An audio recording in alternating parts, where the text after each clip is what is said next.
विरोधाभास थोड़ा हैरान करने वाला नहीं लगता कि आज 140 करोड़ की आबादी वाले भारत में हमारे पास एक विशाल और अत्याधुनिक नया संसद भवन तो है। जी बिल्कुल है। लेकिन फिर भी हम महिलाओं और हर राज्य को उचित प्रतिनिधित्व देने के लिए बुनियादी गणित से ही जूझ रहे हैं। कागज पर कानून तो बन जाते हैं, मतलब संसद से पास भी हो जाते हैं, लेकिन हकीकत में लागू नहीं हो पाते। बिल्कुल सही कहा आपने, और ये अड़चन बहुत पुरानी है। हाँ ना। जबकि अगर हम इतिहास में पीछे जाएं तो करीब 500 साल पहले असम के एक संत ने बिना किसी संसद, बिना किसी परिसीमन आयोग और बिना किसी कानून के समाज में समानता की एक ऐसी नींव रख दी थी जो आज भी कायम है। ये तुलना ही अपने आप में पूरी कहानी बयां कर देती है। मतलब एक तरफ हमारे पास आधुनिक लोकतंत्र का पूरा संस्थागत ढांचा है और दूसरी तरफ एक शुद्ध सांस्कृतिक और सामाजिक आंदोलन। सही बात है। तो ये सोचने पर मजबूर करता है कि असली बदलाव आखिर आता कहां से है। क्या ये केवल संविधान के पन्नों से आता है या समाज की चेतना से? इसी बहुत ही अहम सवाल की गहराई में जाने के लिए आज के इस विस्तृत विश्लेषण में हम 20 अप्रैल 2026 के डेली असम ट्रिब्यून में छपे 2 बेहद महत्वपूर्ण लेखों का लाइन बाय लाइन विश्लेषण करेंगे। जी। और साथ ही ना हमारे पास कुछ प्रतियोगी परीक्षाओं के अभ्यास प्रश्न पत्र भी हैं। तो आज का हमारा मिशन प्रतिनिधित्व और समानता के इन 2 बिल्कुल अलग अलग मॉडल्स को समझना है। हाँ, जो 2 मॉडल्स हम डिस्कस करने वाले हैं उनमें पहला है आधुनिक राजनीति का टॉप डाउन यानी ऊपर से थोपा गया मॉडल, और दूसरा है 15वीं शताब्दी के असम का बॉटम अप यानी एकदम जमीनी स्तर से उठा हुआ मॉडल। तो चलिए इसके हर एक पहलू को खोलते हैं।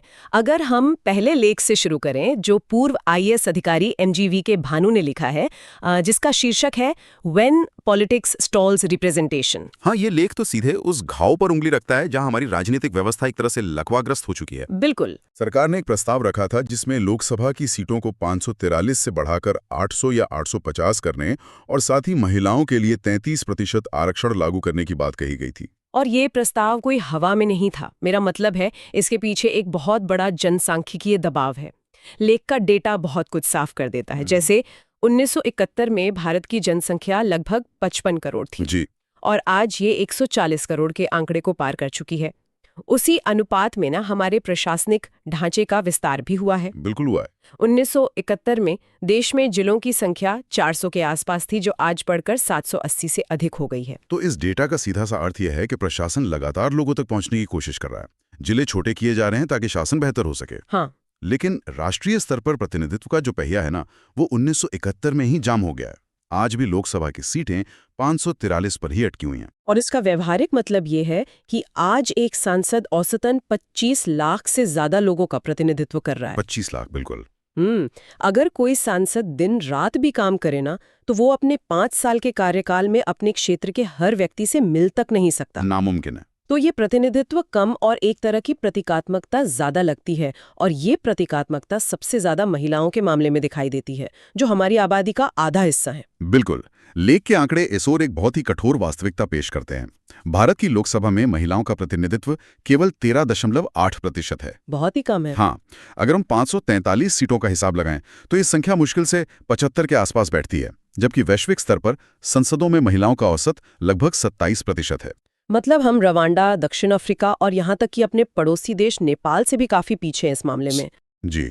तो प्रतिनिधित्व के इसी संकट को सुलझाने के लिए ना आनुपातिक वृद्धि मॉडल या प्रोपोर्शनल इंक्रीज मॉडल का प्रस्ताव सामने आया था। इसको ऐसे समझ सकते हैं, मतलब एक आसान उदाहरण लें तो मान लीजिए कि एक बड़ा सा पिज्जा है और अलग-अलग राज्यों के पास उनकी आबादी के हिसाब से कुछ टुकड़े हैं। ठीक है। अब परिवार बड़ा हो गया है, कुछ राज्यों की आबादी दूसरों से कहीं ज्यादा तेजी से बढ़ी है। हाँ, उत्तर भारत के राज्यों की। बिल्कुल। तो अगर हम सिर्फ आबादी के हिसाब से पिज्जा को दोबारा बांटते हैं तो कुछ को बहुत ज्यादा मिलेगा और कुछ का हिस्सा छिन जाएगा। जी। तो समाधान ये निकाला गया कि किसी का हिस्सा छीनने के बजाय पूरे पिज्जा का आकार ही इतना बड़ा कर दिया जाए कि सबको पहले से ज्यादा हिस्सा मिले, लेकिन पूरे पिज्जा में उनका जो प्रतिशत हिस्सा था वो जस का तस रहे। पिज्जा का ये उदाहरण समस्या की सतह को तो बहुत अच्छे से समझाता है, लेकिन इसके पीछे के उस गहरे राजनीतिक डर को समझना भी बहुत जरूरी है जिसने इस मॉडल को पटरी से उतार दिया। वो डर क्या था? देखिए, दक्षिणी राज्यों की चिंता ये नहीं है कि पिज्जा का आकार बढ़ रहा है। उनकी असली चिंता ये है कि उन्होंने पिछले दशकों में परिवार नियोजन और जनसंख्या नियंत्रण में बेहतरीन काम किया है। हाँ, उनकी नीतियां काफी सफल रही हैं। बिल्कुल। उनकी जनसंख्या वृद्धि दर उत्तरी राज्यों के मुकाबले काफी कम रही है। अब अगर विशुद्ध रूप से जनसंख्या के आधार पर परिसीमन होता है तो उत्तर भारत के राज्यों की सीटें अप्रत्याशित रूप से बढ़ जाएंगी और लोकसभा में दक्षिणी राज्यों की राजनीतिक आवाज एक तरह से हमेशा के लिए दब जाएगी। मतलब उन्हें अपने अच्छे काम की सजा राजनीतिक हाशिए पर जाकर मिलेगी। एकदम सही। और यहीं पर वो बात आती है कि पिज्जा तो बड़ा करने की बात हुई, लेकिन इंडिया गठबंधन और विपक्षी दलों का डर ये था कि बिना आधिकारिक जनगणना के ऐसा कोई भी कदम भविष्य के लिए एक खतरनाक नजीर बन सकता है। हाँ, क्योंकि एक तरफ सरकार का तर्क था कि इस आनुपातिक मॉडल से बिना किसी नए और विवादित परिसीमन के 33% महिला आरक्षण तुरंत लागू किया जा सकता है। जी, सरकार का पक्ष ये था। वहीं दूसरी ओर विपक्ष का स्पष्ट मानना था कि जनसंख्या के आंकड़ों को दरकिनार कर इस तरह का तदर्थ या एडहॉक कदम उठाना दक्षिणी राज्यों के खिलाफ जा सकता है। यहाँ में देखना होगा कि दोनों ही पक्षों की चिंताएं अपने अपने स्थान पर तकनीकी और राजनीतिक रूप से ठोस थीं। बिल्कुल निष्पक्ष रूप से देखें तो दोनों की अपनी जगह सही दलीलें थीं। हाँ, सरकार एक त्वरित समाधान चाह रही थी और विपक्ष संवैधानिक प्रक्रिया और क्षेत्रीय संतुलन की गारंटी चाहता था। इसका अंतिम परिणाम ये हुआ कि एक बेहद जरूरी ढांचागत सुधार पूरी तरह से राजनीतिक अविश्वास और गतिरोध में फंसकर रह गया। और विडंबना देखिए ना, ये राजनीतिक गतिरोध अब इतना संस्थागत हो चुका है कि ये अब सीधे तौर पर प्रतियोगी परीक्षाओं का हिस्सा बन गया है। जी। यहाँ पर बात सच में बहुत दिलचस्प हो जाती है। हमारे पास जो अभ्यास प्रश्न पत्र हैं वे दिखाते हैं कि कैसे छात्रों को इस असफलता के गणित को याद करना पड़ रहा है। तो चलिए इन प्रश्नों का थोड़ा गहराई से और लाइन बाय लाइन विश्लेषण करते हैं। हाँ बिल्कुल। तो पहला ही प्रश्न इस पूरे गतिरोध की जड़ परवार करता है। प्रश्न है, 1971 की जनगणना के आधार पर लोकसभा सीटों पर रोक किस संविधान संशोधन अधिनियम द्वारा लगाई गई थी? विकल्प दिए गए हैं 24वां, 42वां, 44वां या 84वां संशोधन। इसका सही उत्तर 42वां संविधान संशोधन अधिनियम 1976 है। लेकिन यहाँ हमारे श्रोताओं के लिए ये समझना ज्यादा जरूरी है कि ये रोक आखिर लगाई क्यों गई थी। हाँ, क्योंकि ये कोई तकनीकी त्रुटि तो थी नहीं। बिल्कुल नहीं, ये एक सोची समझी नीति थी। 1970 के दशक में देश में जनसंख्या नियंत्रण को लेकर भारी दबाव था। केंद्र सरकार चाहती थी कि राज्य अपनी आबादी को नियंत्रित करें। लेकिन हमारे संविधान का अनुच्छेद 81 स्पष्ट रूप से कहता है कि प्रतिनिधित्व का आधार जनसंख्या ही होगा। तो इसका मतलब तो सीधा सा ये हुआ कि जो राज्य जनसंख्या कम करने में सफल रहे थे उन्हें संसद में कम सीटें मिलती। जी, ये तो एक तरह से राष्ट्रीय नीति का पालन करने पर राजनीतिक सजा मिलने जैसी बात हो गई ना। एकदम सही पकड़ा आपने। इसी दंड से बचाने के लिए 42वें संशोधन के जरिए 1971 की जनगणना के आंकड़ों को आधार बनाकर सीटों की संख्या को फ्रीज कर दिया गया। अच्छा। ये तय किया गया कि जब तक सभी राज्य जनसंख्या नियंत्रण के एक समान स्तर पर नहीं आ जाते तब तक सीटों में बदलाव नहीं होगा। और फिर बाद में 84वें संविधान संशोधन अधिनियम जो 2001 में आया था, उसके जरिए इस रोक को वर्ष 2026 के बाद होने वाली पहली जनगणना तक के लिए बढ़ा दिया गया। बिल्कुल, मतलब जो समाधान 1976 में एक अस्थायी उपाय के तौर पर शुरू हुआ था, वो आधी सदी बाद आज एक स्थायी संरचनात्मक असंतुलन बन चुका है। अब दूसरे प्रश्न को देखते हैं जो हमारे उसी अनुपातिक वृद्धि मॉडल से जुड़ा है। प्रश्न ये पूछता है कि इस मॉडल के तहत दक्षिणी राज्यों की चिंताओं को दूर करने वाली मुख्य विशेषता क्या थी? अगर हम विकल्पों का विश्लेषण करें तो स्पष्ट होता है कि सही उत्तर है किसी भी राज्य का सापेक्ष हिस्सा कम नहीं होगा, क्योंकि सभी राज्यों में समान प्रतिशत में सीटों की वृद्धि होगी। मतलब उनका जो रिलेटिव शेयर है वो नहीं गिरेगा। जी हाँ, ये मॉडल असल में संघवाद या फेडरलिज्म को बचाते हुए संसद का विस्तार करने का एक गणितीय प्रयास था। हर राज्य की सीटों में एक निश्चित प्रतिशत की वृद्धि की जाती, जिससे लोकसभा में उनकी कुल शक्ति का जो अनुपात है वो वही रहता जो 1971 से चला रहा है। बिल्कुल। लेकिन जैसा हमने पहले चर्चा की, ये गणितीय समाधान राजनीतिक अविश्वास की दीवार को पार नहीं कर पाया। और अब तीसरा प्रश्न देखते हैं जो सीधे तौर पर आधी आबादी के प्रतिनिधित्व से जुड़ा है। इसमें महिला प्रतिनिधित्व से जुड़े 3 कथन दिए गए हैं। जी बताइए। पहला कथन है 106वां संविधान संशोधन, जिसे नारी शक्ति वंदन अधिनियम 2023 भी कहा जाता है, लोकसभा और राज्य विधानसभाओं में महिलाओं के लिए 33% आरक्षण का प्रावधान करता है। तो ये कथन तथ्यात्मक रूप से बिल्कुल सही है। यह अधिनियम संसद से पारित हो चुका है और अब कानून बन चुका है। हाँ, अब दूसरा कथन ये कहता है कि इस अधिनियम का कार्यान्वयन इस अधिनियम के पारित होने के बाद होने वाली पहली जनगणना पर आधारित परिसीमन पर निर्भर है। ये कथन भी पूरी तरह सही है और सच कहूं तो यही वो पेच है जिसने पूरे मामले को उलझा कर रखा हुआ है। कैसे? ये एक ऐसा चेक है ना जिस पर भविष्य की तारीख पड़ी है। मतलब जब तक जनगणना नहीं होती और उसके आधार पर नया परिसीमन नहीं होता तब तक ये 33% का आरक्षण जमीन पर लागू नहीं हो सकता। ओह, समझ गई। और तीसरा कथन है वर्तमान में लोकसभा में महिलाओं का प्रतिनिधित्व 27% के वैश्विक औसत से ऊपर है। और जैसा कि हमने शुरुआत में MGB के भानु के लेख के आंकड़ों में देखा था, ये कथन पूरी तरह गलत है। हाँ, क्योंकि हमारा तो सिर्फ 13.8% है। बिल्कुल, भारत में महिलाओं का प्रतिनिधित्व वैश्विक औसत 27% से काफी नीचे है। इसलिए इस प्रश्न का सही उत्तर होगा केवल 1 और 2 सही हैं। तो ये प्रश्न पत्र का विश्लेषण हमें ये सोचने पर मजबूर करता है कि हम प्रतिनिधित्व को केवल गणित, परिसीमन और कानूनों के चश्मे से सुलझाने की कोशिश कर रहे हैं। जी, और बुरी तरह उलझ गए हैं। हाँ ना? लेकिन क्या होगा अगर इस समस्या का समाधान राजनीतिक नहीं बल्कि सांस्कृतिक हो? यहीं पर फटिक देता गोस्वामी का लेख हमें एक बिल्कुल नई और ठीक इसी दिशा में ले जाता है। बिल्कुल। राजनीति की इस आधुनिक घुटन से बाहर निकलकर चलिए 15वीं सदी के असम के इतिहास में चलते हैं, जहां आज हम कानूनों के जरिए समानता लाने की कोशिश कर रहे हैं। हाँ। वहीं 500 साल पहले श्रीमंत शंकरदेव और माधवदेव ने समाज में समानता लाने का एक बिल्कुल अलग ही रास्ता चुना था। ये हिस्सा सच में बहुत ही प्रेरणादायक है। श्रीमंत शंकरदेव, जिनका जन्म 1449 में हुआ था, और उनके प्रमुख शिष्य श्री माधवदेव, जिनका जन्म 1489 में हुआ, वो ऐसे दौर में अवतरित हुए जब असम का समाज गहरी खाइयों में बटा हुआ था। उस समय की स्थिति काफी जटिल रही होगी। बहुत ज्यादा।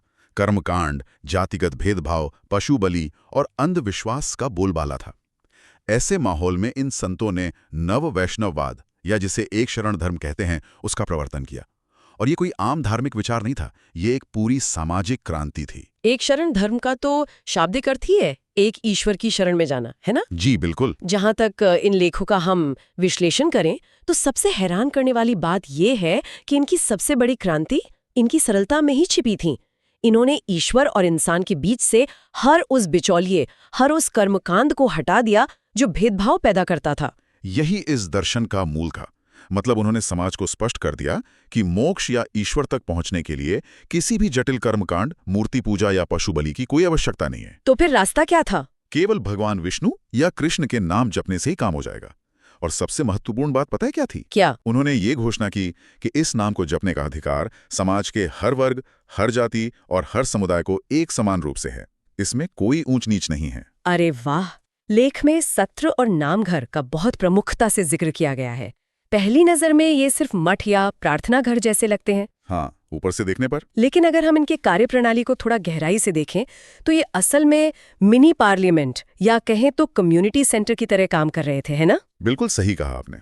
जो सत्र थे वे संस्थागत केंद्र थे जहां साधु संत रहते थे, और नामघर हर गांव का प्रार्थना घर होता था। लेकिन जैसा आपने कहा, ये सिर्फ पूजा की जगह नहीं थी। ये गांव का न्यायालय था, ये विद्यालय था और ये पंचायत भी थी। मतलब सारे सामाजिक फैसले वहीं होते थे। जी, यहाँ गांव के हर अहम फैसले लिए जाते थे। और सबसे बड़ी बात, इसमें प्रवेश के लिए कोई जातिगत बैरियर या रोक टोक नहीं थी। एक तरह से सोचें तो जो प्रतिनिधित्व और समानता आज हम लोकसभा में तलाश रहे हैं, वो उस दौर में हर गांव के नामघर में स्थापित हो चुका था। तो आखिर इस सब का मतलब क्या है? मतलब सिर्फ आध्यात्मिक ही नहीं, लेख ये भी तो बताता है कि कैसे इन केंद्रों ने लोगों के दैनिक जीवन, उनके शारीरिक और बौद्धिक स्तर को सुधारने का काम किया। हाँ, बिल्कुल किया। स्वच्छता और अनुशासन को लेकर जो नियम वहां बनाए गए थे, वे तो आज के स्वच्छ भारत अभियान की तरह ही लगते हैं। उस समय जब बीमारियां और महामारियां बहुत आम बात थीं, तब अनुयायियों को दैनिक जीवन में अनुशासन और स्वच्छता का महत्व सिखाना सच में एक बहुत बड़ा और क्रांतिकारी कदम था। जैसे कि क्या-क्या नियम थे? जैसे सुबह सुबह उठकर घर और आंगन को बुहारना, भोजन करने से पहले अच्छी तरह हाथ धोना और बिना धुले कपड़े ना पहनना।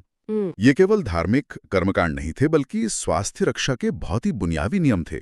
आज भी अगर आप देखें तो वैष्णव अनुयायियों का जीवन बहुत सादा होता है और कई लोग मांस मछली से सख्त परहेज करते हैं। लेकिन देखिए, कोई भी विचार, चाहे वो कितना भी महान क्यों न हो, वो आम लोगों तक तभी पहुंचता है जब उसकी भाषा आम हो। जी, संचार बहुत जरूरी है। और यहीं पर कला और साहित्य की जो भूमिका है वो सामने आती है। शंकरदेव और माधवदेव ने अपने संदेश को जन जन तक पहुंचाने के लिए 15वीं सदी के मास मीडिया का एक तरह से निर्माण किया। बिल्कुल सही शब्द इस्तेमाल किया आपने, मास मीडिया। उन्होंने संस्कृत के भारी भरकम ग्रंथों का सहारा नहीं लिया, बल्कि साहित्य को स्थानीय और सरल असमिया भाषा में रचा। क्योंकि कला किसी भी सामाजिक बदलाव का सबसे सशक्त माध्यम होती है ना, ये सीधे लोगों के दिलों पर असर करती है। हाँ, श्रीमंत शंकरदेव द्वारा रचित साहित्य जैसे कीर्तन घोषा, भक्ति रत्नाकर और गुणमाला ने इस पूरे दर्शन को आम आदमी की समझ के दायरे में ला खड़ा किया। और उनके शिष्य का क्या योगदान रहा? वहीं उनके प्रमुख शिष्य माधव देव जी ने नाम घोषा की रचना की, जिसे हजारी घोषा भी कहा जाता है, क्योंकि इसमें पूरे 1000 श्लोक हैं। अरे वाह! साहित्य के साथ साथ संगीत का भी एक नया योग शुरू हुआ। लेख में एक शब्द का जिक्र है, बोरगीत। जी, बोरगीत। ये कोई आम लोकगीत नहीं है, बल्कि विशुद्ध शास्त्रीय रागों पर आधारित है। इनमें केदार, धनश्री और सिंधूरा जैसे रागों का उपयोग किया गया है। और यहाँ ये जानना बहुत दिलचस्प है कि शंकरदेव ने अपना पहला बोरगीत 1515 ईस्वी में बद्रिकाश्रम की तीर्थ यात्रा के दौरान रचा था। क्या बोल थे उसके? उसके बोल थे, राम मेरी हृदय पंकजे बैसे। ऐसा माना जाता है कि उन्होंने करीब 120 बोरगीत रचे थे, जिनमें से अब केवल 80 ही बचे हैं। अच्छा। माधव देव ने भी कई 100 बोरगीत लिखे और ये गीत आज भी असम के हर सत्र और नामघर में पूरी श्रद्धा के साथ गाए जाते हैं। लेकिन जो विधा मुझे लगता है सबसे ज्यादा प्रभावित करती है, वो है रंगमंच। पारंपरिक असमिया रंगमंच, जिसे भावना या भावना कहा जाता है, वो शंकरदेव के अंकिया नाट यानी एक अंकिया नाटकों पर आधारित है। जी बिल्कुल। इनमें रामायण और महाभारत की कहानियां दिखाई जाती थीं। अब यहाँ ध्यान देने वाली बात यह है कि एक ऐसे समाज में जहां साक्षरता दर उस समय न के बराबर थी, वहां दृश्य माध्यम से कहानियां सुनाना सबसे असरदार तरीका था। एकदम सही। और इससे एक बहुत महत्वपूर्ण सवाल उठता है, और वो ये कि इन नाटकों में पात्रों का जो चयन होता था, वो उनकी जाति देखकर नहीं, बल्कि उनकी योग्यता देखकर किया जाता था। योग्यता के आधार पर? हाँ, और योग्यता के आधार पर ये चयन ही उस समानता का सबसे बड़ा प्रतीक था जिसे वो स्थापित करने का प्रयास कर रहे थे। जरा सोचिए, जब मंच पर एक निचली जाति का व्यक्ति किसी देवता का किरदार निभाता है, और वहां बैठी पूरी जनता उसे सम्मान देती है, उसके आगे सिर झुकाती है, तो समाज की पुरानी जड़ें अपने आप हिल जाती हैं। ये बिना किसी कानून के समाज के मनोविज्ञान को जड़ से बदलने का तरीका था। सच में ये बहुत ही पावरफुल है। और इसी सांस्कृतिक क्रांति का एक और पहलू है सत्रीय नृत्य। हाँ, सत्रिय। ये वही नृत्य शैली है जिसकी उत्पत्ति इन्हीं सत्रों से हुई थी। और इस कला की गहराई और शास्त्रीयता का अंदाजा आप इसी बात से लगा सकते हैं कि साल 2000 में संगीत नाटक अकादमी द्वारा इसे भारत के शास्त्रीय नृत्यों में आधिकारिक रूप से मान्यता दी गई थी। बिल्कुल, और यही वो कारण है कि इस युग को असमिया संस्कृति और साहित्य का स्वर्ण युग या गोल्डन एज माना जाता है। धर्म, कला और समाज सुधार के इस अभूतपूर्व संगम ने एक पूरे समुदाय की, एक पूरे राज्य की पहचान कर दी। इसीलिए श्रीमंत शंकरदेव को असमिया राष्ट्रवाद का वास्तुकार कहा जाता है, क्योंकि उन्होंने बटे हुए समाज को एक सूत्र में पिरो दिया था। जी बिल्कुल। पूरी चर्चा के दोनों सिरों को हम एक साथ मिलाएं तो एक बहुत ही स्पष्ट और विरोधाभासी तस्वीर हमारे सामने उभर कर आती है। कैसे?